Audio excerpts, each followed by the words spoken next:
ఈ లోకంలో ఏది విలువైంది? అన్నిటికంటే విలువైంది యేసయ్య రక్తం. స్తోత్రం. విలువ పెట్టి కొనబడ్డవారు గనుక మీ దేహంతో దేవుని మన శరీరంతో ఏం చేయాలంట? మీరు విలువ పెట్టి కొనబడ్డవారు గనుక మీ దేహముతో దేవుని మహిమపరచండి. మన దేవుని మహిమపరచాలంటే, దేవుని చిత్తాన్ని నెరవేర్చాలంటే విలువ పెట్టి కొనబడ్డవారమని గుర్తుపెట్టుకుని చాలు. మన ఎండిచ్చో, బంగారం ఇచ్చో, ఎడ్ల రక్తం ద్వారానో, గొర్రెల రక్తం ద్వారానో, ఇంకా దేని ద్వారానో కొనబడలేదు. పరిశుద్ధుడైన యేసుక్రీస్తు రక్తం ద్వారా మనం కొనబడ్డాం. ఆయన యొక్క ప్రాణం ద్వారా మనకు విలువ వచ్చింది. తెలుస్తుందా? విలువ లేని మనకు విలువ వచ్చిందా రాలేదా? దేవుని బిడ్డలకు ఎప్పుడు విలువ వస్తుంది? నేను తాగిపోతున్నాను అనుకోండి, విలువ ఉంటుందా? నన్ను ఎవరు లెక్క చేయకపోయేది. ఎందుకని? ఒక తాగుబోతు వస్తుందని లెక్క చేయకపోయేది అన్నట్టు. తాగుబోతు మారిపోయింది కదా. యేసయ్య ఆయన రక్తములో విలువ పెట్టి కొన్నాడు కదా. ఇప్పుడు విలువ పెట్టి కొన్నటువంటి ఆ విలువ కలిగినటువంటి దేవుడు ఇప్పుడు విలువ కలిగినటువంటి మనిషిగా చేసేసింది. తెలుస్తుందా? మనందరూ కూడా అదే రీతిగా చేసింది. నువ్వు ఒక విలువ పెట్టి కొనబడ్డవారు కనుక నువ్వు కూడా ఒక విలువైన దానివి, విలువైన వాడు. అయ్యగారులే ప్రకటన చేస్తారు, అయ్యగారులే వాక్యం చెప్తారు, అయ్యగారి పాటలు పాడుకుంటారు, అయ్యగారే సువార్తలు చేస్తారు, అయ్యగారే పత్రికలు రాస్తారు, అయ్యగారే అన్ని చేయాలా అనుకుంటాం. కానీ అయ్యగారనే దేవుడు కొన్నాడా, లేకపోతే మిమ్మల్ని కూడా కొన్నాడా దేవుడు? అందరికి ఇచ్చాడు పని, మనకు అందరికి ఇచ్చేసిండు. సువార్త పని అందరు చేయాలని ఇచ్చాడు. అంటే యాట ఒక మనిషినన్నా దేవుని సన్నిధికి తీసుకురావాలి, ఒక్కరన్నా తీసుకురావాలంట. అదే దేవుని చిత్తం. నేను మారుమనసు పొందిన అనుకో, నా మటుకే నేను ఉండద్దు. నేను అనుకుంటా యాట కొంతమందికైనా బాప్తిసం ఇవ్వాలి, యాట కొంతమందికైనా బాప్తిసం ఇచ్చి వారిని దేవుని మీద మళ్లించాలని నాకు ఒక ఆలోచన ఉంటుంది. మీకేమైనా ఉండాలంటే యాట కొంతమందినైనా, ఒక ఇద్దరునో, ముగ్గురునో, నలుగురునో తీసుకొచ్చి దేవుని చేతికి అప్పచెప్పాలి. దేవుని స్తోత్రం. దేవుని చేతికి అప్పచెప్పాలి. దేవుడు చూస్తూ ఉంటాడు. ఎందుకంటే నశించిపోతాము కదా. ఈ రోజులలో చూస్తే బస్సు యాక్సిడెంట్లు ఎక్కువ అవుతున్నాయి. ఎందుకో మరి ఏడ చూసినా బస్సు కాలిపోవటం, ఏడ చూసినా బస్సులు బోధపడటం, రకరకాలు జరుగుతున్నాయి. ఎవరెప్పుడు ఎట్లా తెచ్చిపోతారో తెలుస్తలేదు కదా. ప్రయాణంలో తెచ్చిపోతారో తెలుస్తలేదు, ఆత్మహత్యల ద్వారా చనిపోతారు, లేకపోతే ఏదైనా జబ్బుల ద్వారా చనిపోతారు. రకరకాలుగా ప్రమాదాలు, మరణాలు పొంచి ఉన్నాయి. కానీ ఎంతోమంది, లక్షలాది మంది అగాధానికి వెళ్ళిపోతున్నారు. మన నోరు తెచ్చి ఒక్క మాట అన్నా పక్కన వాళ్ళకి చెప్పాలి, యేసు ప్రభు గొప్ప దేవుడు. తెలుస్తుందా? ఆయన స్వస్థపరిచే దేవుడు, ఆయన సత్యమైన దేవుడు, నిజమైన దేవుడు, సర్వశక్తి గల దేవుడు, నీ కొరకు నా కొరకు ప్రాణం పెట్టిన దేవుడు అని ఎప్పుడైనా చెప్పగలుగుతున్నాం? మనంతా మనం భయపడుతున్నాం కదా. భయపడద్దు. తెలుస్తుందా? దేవుని మాట చెప్పడానికి భయం అనేది ఉండద్దు. ఒక్కసారి రాదు. చూడండి, ఒక్కోసారి మనకి ఏమనిపిస్తుందంటే చెప్పినారు రాలే, చెప్తే ఎవరు వస్తారు? మనం చెప్తే ఒకసారి చెప్పినా, 2 సార్లు చెప్పినాం, 10 సార్లు చెప్పినాం, ఇది చెప్పినా రారు అని అనిపిస్తుందేమో. కానీ ఏంగా రాలే, ఏంగా ఒకటని తగ్గుతుందా లేదా? తెలుస్తుందా? అంటే సువార్త చేయంగా ఒకసారి ఏమైందంటే, ఒక అమ్మాయికి బాగాలేదు ఈ ఊరిని, ఆ పేరు చిలకమ్మ. అయితే క్యాలెండర్ ఇచ్చిన పక్కింటి ఆమెకేలే. ఆ బజార్ పోయి ఇస్తే అయ్యగారు ప్రార్థన చేస్తాడు, మీ అమ్మాయిని ఊరికి అటు హాస్పిటల్కి ఎందుకు తీసుకుపోతున్నావు, ప్రార్థన చేస్తాడు అని చెప్పి ఆమె ఏం చేసింది, ఒక మాట చెప్పింది, అయ్యగారు ఫోన్ చేయి వస్తాడు అని చెప్పి ఆ క్యాలెండర్ నా నెంబర్ ఉంటుంది కదా, నెంబర్ ఫోన్ చేసింది. ఫోన్ చేసి నేను పోయిన తర్వాత అంతా వచ్చేటట్టు ఏమీ కనపడతలేరు. వస్తానులేండి మాస్టర్ గారు, వస్తానులేదు. మళ్ళీ ఒకనాడు హాస్పిటల్కి పోతావు, మళ్ళీ ఒక రోజు పోయినా, మళ్ళీ హాస్పిటల్కి పోతావు, మళ్ళీ ఇంకొకసారి పోయినా హాస్పిటల్కి పోతావు. ఎన్నిసార్లు పోయినా కూడా ఈడ ప్రార్థన చేసుకుంటూ వెళ్ళిపోతున్నా. ఒక్క అవకాశం దొరికింది, దేవుని స్తోత్రం, ఒక్క అవకాశం దొరికింది. ఆ అవకాశాన్ని పోనీయద్దని చెప్పి వాళ్ళ ఇంటికి ఒక దాదాపు 30 సార్లు 40 సార్లు పెయింట్ వచ్చాను అనమాట. అయితే ఆ మమతాలు అమ్మమ్మ ఉండి ఏం చేసిందంటే, అయ్యగారు ఊరికి వస్తుంది కానీ ఒకసారి పోయి చూద్దామా, ఆ పాస్టర్ గారు ఊరికే వస్తుంది కానీ చూద్దాం, ఇది కూడా చూద్దాం, తీసుకొని పోదాంపా అమ్మాయి అని చెప్పి తీసుకొని వచ్చిన తర్వాత 7 డేస్ ప్రార్థన చేసిన, తెలుస్తుంది మంచిగా అయింది. అమ్మాయి 2 కిడ్నీలు ఫెయిల్ అయిపోయింది, మంచిగా అయింది. చిన్న వయసులో 2 కిడ్నీలు ఫెయిల్ అయింది, మంచిగా అయింది. తిరిగితే వచ్చింది, ఒక్కసారి పోతే వచ్చిందంటవా, పోంగ సువార్త చేయంగా రామ్మ ప్రార్థన చేస్తాం అని చెప్పి చెప్తా ఉంటే వాళ్ళ ఇంటి ముందు కనపడుతుంటే అప్పుడు వాళ్ళకి ఏమనిపించిందంటే ఒక ఆలోచన వచ్చింది, యేసుప్రభు దగ్గర కూడా పోతే బాగుపడుతాం, చూద్దాం, ఇన్ని హాస్పిటల్ డబ్బులు ఖర్చు పెడతాం అని చెప్పి మరి వారి కుటుంబం రక్షింపబడుతుంది. సువార్త అందిందా అందలేదా అంటే ఒక మాట ఒక 10 సార్లు పోతే ఒక 20 సార్లు వాళ్ళకి సువార్త చేస్తుంటే ఏదో ఒక రోజు నేను మా బామార్దులకే చెప్పేది, ఊరికే మీ శాంతిని పెట్టుకుంటాను, శాంతిని పెట్టుకుంటా, మేము మాకే అర్థం మాకు మేము రాలేము, మా అలా కాదనేది. మీ మోకాల నుంచి ఇద్దరం ప్రార్థన చేసేది. ఇలా కుటుంబాలు ఎట్లనే రక్షింపబడాలని కన్నీళ్ళు విడిచి ఉపవాసం అండి ప్రార్థన చేస్తామండి. చూడండి, సువార్త చేసేటప్పుడు ఒక పని ఏం చేయాలంటే సింపుల్గా ఒక మాట చెప్తుంటాం కదా, చెప్తారు కదా, చెప్తారా చెప్పరా చెప్పండి, చెప్తారు. చెప్తే వారు మాట వినరు, ఒక్కోసారి వింటారా, అస్సలు వినరు. వాళ్ళ మైండ్, ఎందుకంటే మనం కూడా అట్లాంటి వాళ్ళమే. నేను ఒక్కసారి మామూలుగా మందిరానికి వచ్చి సింపుల్ గా లోపలేగా,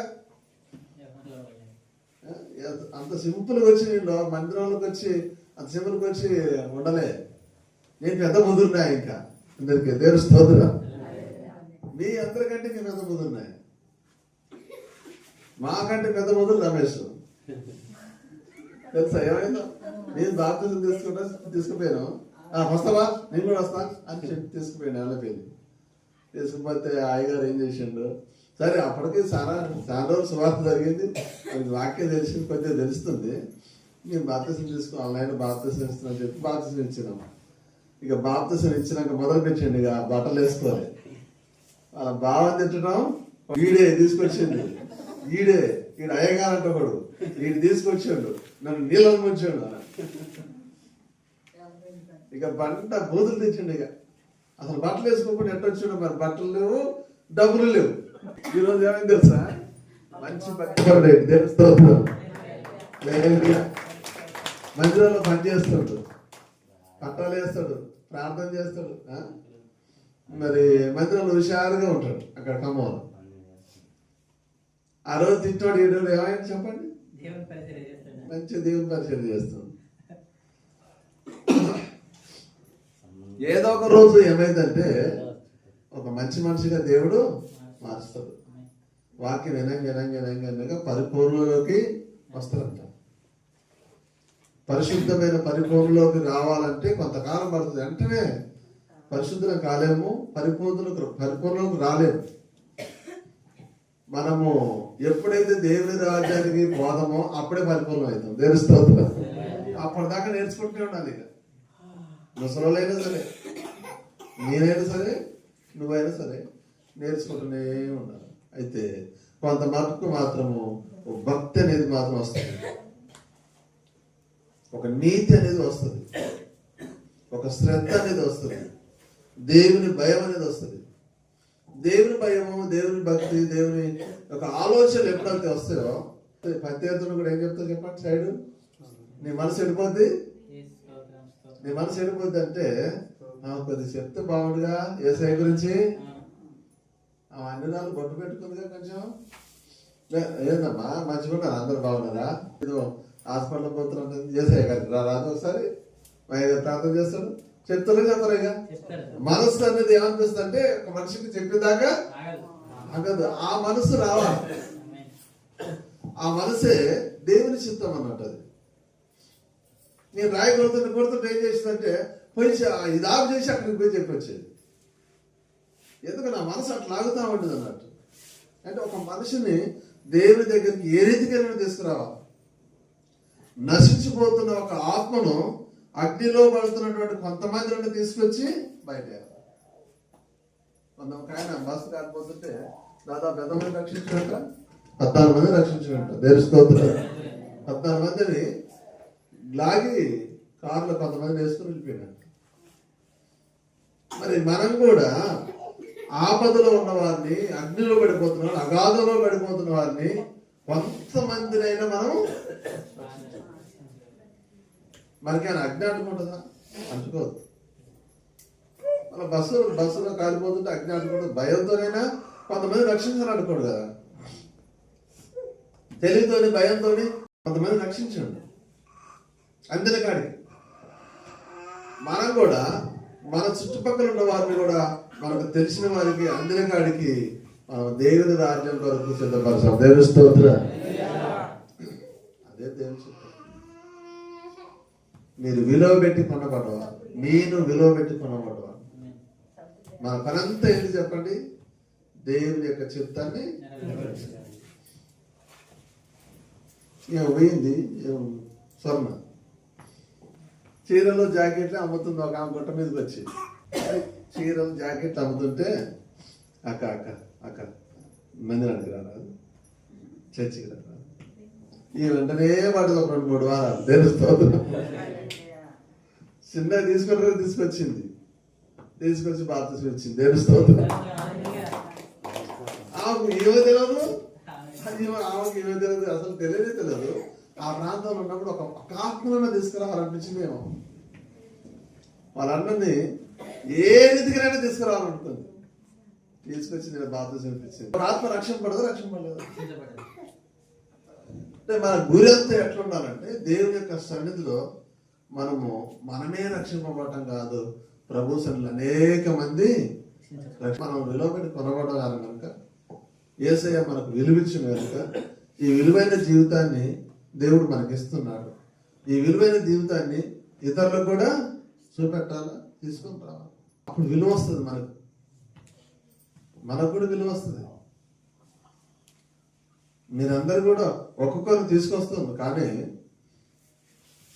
తీసుకొచ్చేటప్పుడు వాళ్ళ కోసం ప్రార్థన కూడా చేయాలి. ఇది గుర్తుపెట్టుకోండి. మీరు ఎప్పుడైనా ఒక మనిషి సువార్త చేసిరనుకోండి, ప్రభువా ఆమెకు చెప్పినయ్యా, ఆమె తీసుకురయ్యా. తీసుకొచ్చిన తర్వాత మళ్ళీ ఏం చేయాలా? అమ్మాయి అయిపోయింది అనుకోవద్దు. జాగ్రత్త. మీరు సువార్త చేస్తూ తీసుకొచ్చి బాప్తిస్మం ఇస్తారు కానీ మళ్ళీ ఇంకా మర్చిపోతున్నారు అన్నట్టు వాళ్ళ గురించి ప్రార్థన చేయడం. వాళ్ళు కొంతకాలం అయిన తర్వాత మళ్ళా లోకంలో కలిసిపోయే ప్రమాదం ఉంది. వారి కోసము ప్రార్థన చేయాలి. ఎప్పుడైతే మనము దేవుని సన్నిధిని నడిపిస్తున్నామో వారి కోసం ఎప్పుడు ప్రార్థన చేస్తున్నాం. తప్పిపోద్దయ్యా, పడిపోవద్దయ్యా, లోకంలో కలిసిపోవద్దయ్యా, తప్పిపోతుండయ్యా, మా కుటుంబం పోతుందయ్యా, ఇదిగో నీ సన్నిధిలో నడిపించిన ప్రభా అని చెప్పి వారి కోసం ఎక్కువగా. అప్పుడు ఆ కుటుంబము, ఆత్మలు లేదా మనుషులు రక్షింపబడతారు. రక్షణ మార్గంలోనే ఉంటారు. చాలా మంది ఉండలేకపోతారు. ఈ మధ్యన సరిపోయేది. ఇంతకింతకు 4 గంటలు పెంచాల్సి వచ్చేది. దేవుని స్తోత్రం. ఇప్పుడు మనకున్న సంఘాన్ని బట్టి ఈ స్థలము దేవుడే అన్నాడు. ఈ స్థలం సరిపోదు అన్నాడు. ఇదేందు మరి ఎప్పుడు పెరుగుతుందో. దేవుని స్తోత్రం. మనం నేను ప్రార్థన చేస్తున్నా, ఈ స్థలం సరిపోదు అన్నాడు. మరి ఈ స్థలం సరిపోతే ఇంకేం చేయాలయ్యా? ఎక్కడ తీసుకో? నాకైతే నా వల్ల కాదు. అంటే నీ వల్ల కాదు కానీ నా వల్ల అవుతుంది అన్నాడు. తెలుస్తుంది నిజంగా నా వల్ల కాదు, దేవుని వల్ల అవుతుంది. నేను అనుకుంటున్నా కదా, చాలే కదా వరకు నాకు చదువు రాదు, నాకు ఏమీ రాదు, అసలు నాకు ఏం చెప్పరాదు, నేనంత వాక్యం చెప్పలేను, సబ్జెక్టులు చెప్పలేను, నేను ఇక బైబిల్ ట్రైనింగ్ పోలే. మా అయ్య గారు ఏం చేసినట్టు ఆ బైబిల్ ట్రైనింగ్ కాదు, మోకాల ట్రైనింగ్ ఇచ్చాడు. తెలుస్తుంది మోకాల ట్రైనింగ్ 3 గంటలు ఆయన ఉండేది, 3 గంటలు మేము ఉండేది. ఇప్పుడు ఉంటారా 3 గంటలు? గంట ఉండమంటే మానవుడికి వస్తుంది. ఒక గంట ఎక్కువ అయితే ఇదన్నా వస్తుంది, ఇదన్నా వస్తుంది.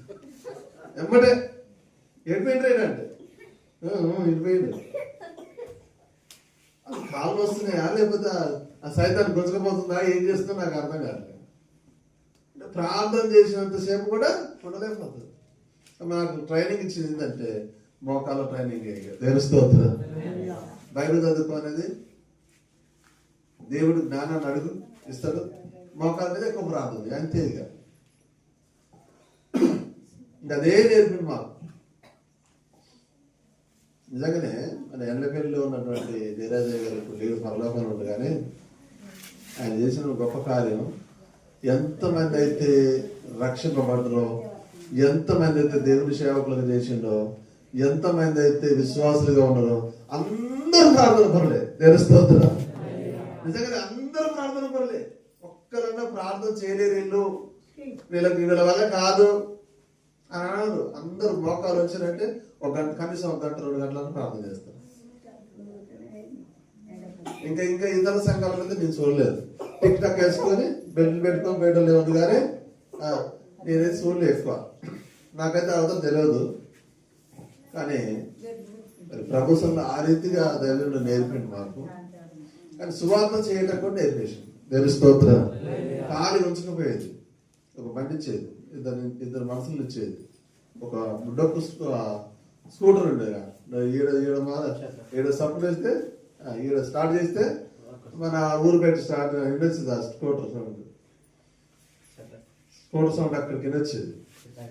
అట్లాంటిది అంటే ఇప్పుడు స్కూటర్లు కనపడలేదు కదా, అవి వేసుకొని పొద్దున్నే వెళ్ళిపోయేది.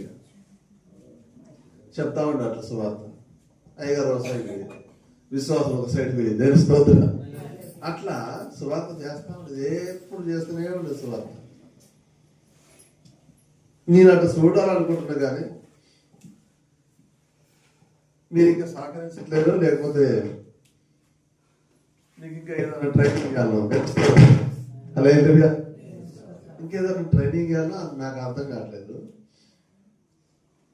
ఏ ఊళ్ళో చూసినా కూడా అయ్యగారికి ఒక్క మనిషి ఆ కుటుంబం రక్షింపబడంటే వాళ్ళ బంధువుల వాళ్ళ ద్వారా ఒక బంధువులు రక్షింపబడేది, ఒక కుటుంబం రక్షింపబడేది.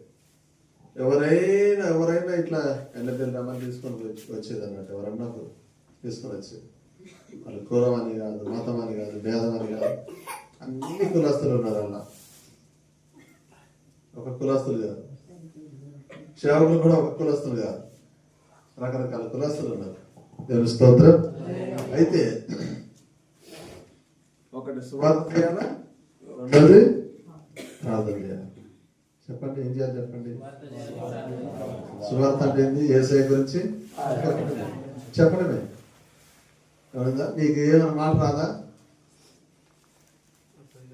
ఇప్పుడు మంచి చీర కట్టుకుంది అనుకో, ఏమంటారు చెప్పండి? ఎక్కడ కొన్నావు, ఎంత అయింది అంటారా? అంటారు. ఎక్కడ కొన్నావు, ఎంత అయింది అడుగు. అది ఈ చీర కంటే బాగానే ఉంటుంది, చర్చిపేస్తే బాగానే ఉంటుంది అంటే బాగా బలహీనమైన ఉంటాయి. అందరు బాగున్నారా? చిన్నగా ఏదైనా ఒక మాట యేసయ్య గురించి చెప్పాలి. చీరల గురించి మంచిగా అడుగుతాను కదా. అంటే కటింగ్ బాగానే చేసుకున్నావుగా, ఎక్కడ చేసుకున్నావు? తెలుస్తుంది. అయ్యగారు చెప్తా ఉంటాడు, ఆర్ఎంపీ డాక్టర్ దగ్గరికి. ఆయన పాస్టర్ అంటే సేవకుల మీటింగ్లో చెప్తా ఉంటాడు, అయ్యగారు నువ్వు ఏం పని చేస్తుంటే నేను డాక్టర్ని పాస్టర్ని అండి అని. డాక్టర్ని పాస్టర్ని ఉంటాడు కదా, ఒక పని చేయాలన్నాడు. ఏం చేయాలంటే సూది 20K అట్నే పెట్టు.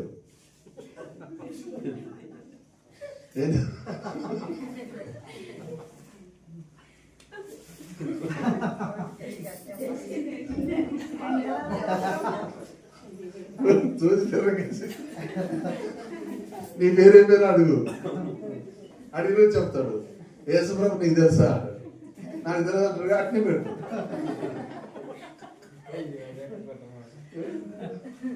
నీకు మంచి అవకాశం వస్తుంది. అయ్యా ఈ అవకాశం నీకు అందరూ దొరకదు. వాడు రాని రాకపోయి ఒక మాట మాత్రం యేసయ్య గురించి తెలుస్తుంది. ఈ తొంట సూర్యుడు ఎందుకు వేసుకుంటున్నావు, యేసుప్రభు దగ్గరికి రా, నువ్వు మంచిగా బాగుపడతావు చెప్పమాట స్తోత్రం.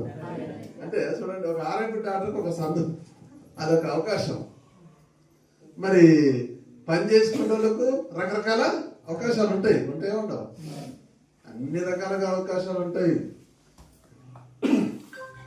టైలర్ పని చేస్తున్నకు అవకాశం ఉంటుంది కదా, సుతారు పని చేస్తున్నకు అవకాశం ఉంటుంది.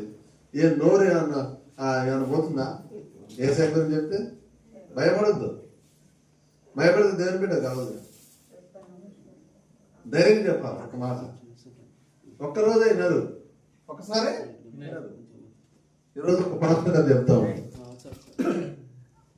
ఆయన గవర్నమెంట్ ఎంప్లాయ్. అయితే ఒక్కరోజు చెప్తే చాలా మంది సువార్త చేశారు. కానీ వాళ్ళ అమ్మాయికి ఏదో పెరుసుందో ఆ మొరుసు డబ్బులు వస్తే అప్పుడు పాస్టర్ గారి దగ్గర తీసుకెళ్ళారు. అప్పుడు ఆ గవర్నమెంట్ ఎంప్లాయ్, ఆ గవర్నమెంట్ జాబ్ ఉన్న ఆయన మారిపోయి ఈరోజు సేవ చేస్తున్నాడు. దేవుని స్తోత్రం. అమ్మాయిని బయట అంటే ఎన్నిసార్లు చెప్పినా వెళ్ళలేదు, కానీ ఏదో ఒక రోజు మార్పు వస్తుంది. నేను వెనకట ఏం చేశాను, రేడియోలో ఉంటుంది, రేడియో ఎవరికన్నా. అప్పుడు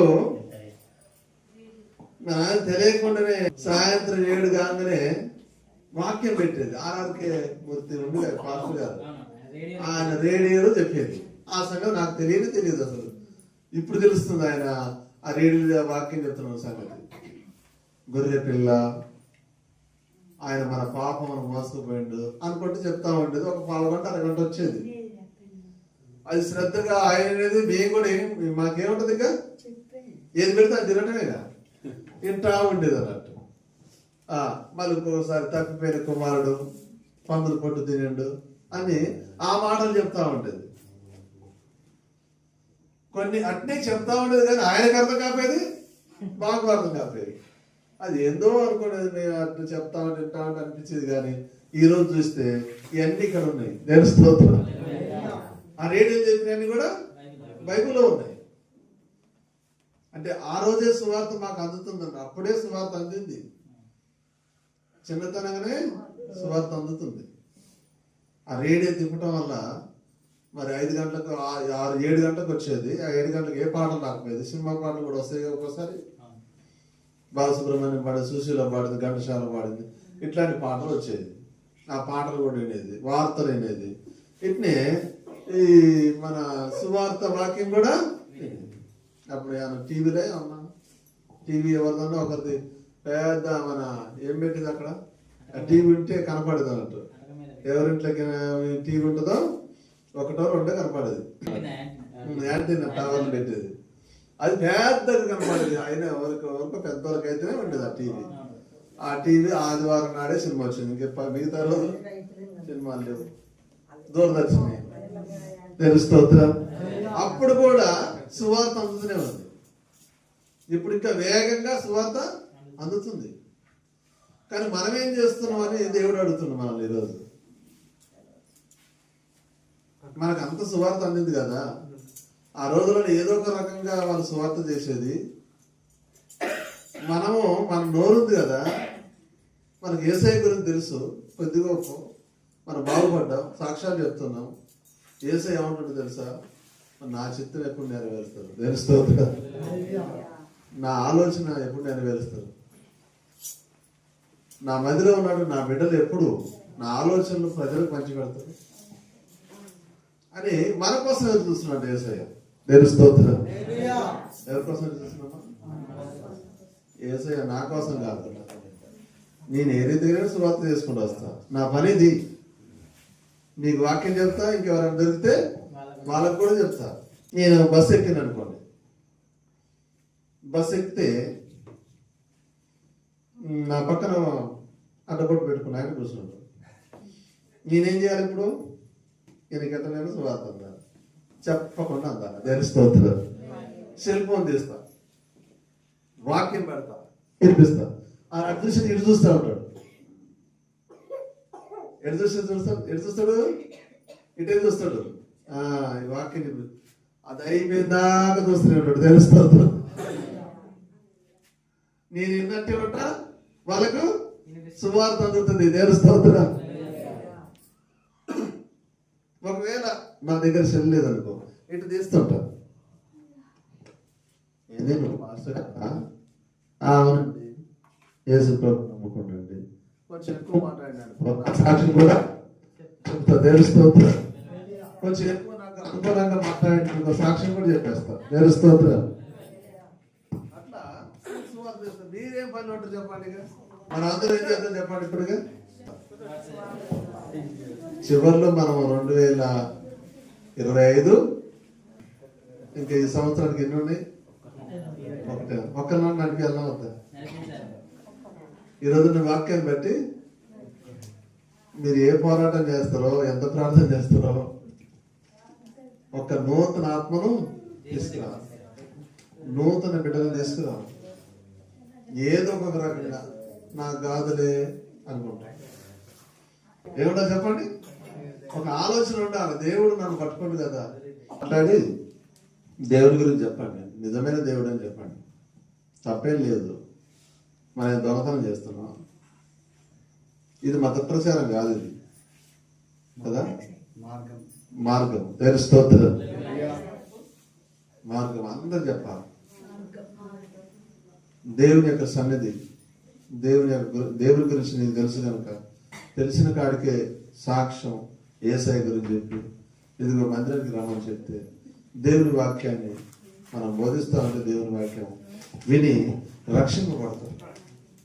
రోగులైన వారు స్వస్థత పొందుకొని రక్షింపబడతారు, బలహీనులైన వారు బలపరచబడతారు కదా. కనుక మనం ఆ రీతిగా చేద్దాం. దేవుడి మాట దీవించును గాక. పరిశుద్ధుడా, ప్రేమ నమ్మకము గల తండ్రి, జీవము కలిగిన దేవా, జీవాధిపతి, నీకు స్తోత్రాలు ప్రార్థన చేస్తా. యేసుక్రీస్తు ప్రభువా, నీకే స్తుతులు. రక్షకుడా, నీకు వందనాలు. మేము విలువ పెట్టి కొనబడ్డవారమని ప్రభువా, మీరు మీ సొత్తు కావాలని, మీరు దేవుని సొత్తు అని ప్రభువా రాయబడిగా చూస్తున్నాం. మేము నీ సొత్తు ప్రభువా. కృపగల దేవా, నీకు స్తోత్రాలు. నువ్వు రక్తమిచ్చి కొన్నావయ్యా, మమ్మల్ని నీ ప్రాణం పెట్టుకున్నావు తండ్రి. కృప కలిగిన దేవా, జీవము కలిగిన ప్రభువా, జీవాధిపతి, నీకు స్తోత్రాలు స్తోత్రాలు. ఆకాశమందు నాశనుడు, ఆకాశము మహాకాశాలు పట్టుదలని దేవా, నీకు స్తోత్రాలు. సైన్యములకు అధిపతి, సర్వోన్నతుడా, నీకే స్తుతులు స్తోత్రం చెల్లిస్తున్నాను. ఈరోజు నాయన నీ బిడ్డని దాసుని నిలబెట్టుకొని నాతో మాతో మాట్లాడుతున్న దేవానికి స్తోత్రం. అయ్యా మంచి దేవుడా, నీకు వందనాలు. నీ చిత్తమును నెరవేర్చేవారు కానీ నీ ఆలోచనలు, నీ ఉద్దేశములు మాకు అర్థమవునట్లుగా ప్రభా మీరు కృపల గురించి మాకు తెలియపరచండి. ఇంకా ప్రభా నువ్వు జ్ఞాపకం చేసుకొని నీ సన్నిధి మాకు తోడుగా ఉంచి నడిపించబడుతున్నాను. విన్న వాక్యాన్ని హృదయాలు భద్రపరచండి దేవుడు. నీ కృపా, నీ కనికరం, నీ కటాక్షం నుంచి బలపరచమని యేసయ్య నామమున తండ్రి, ఆమేన్.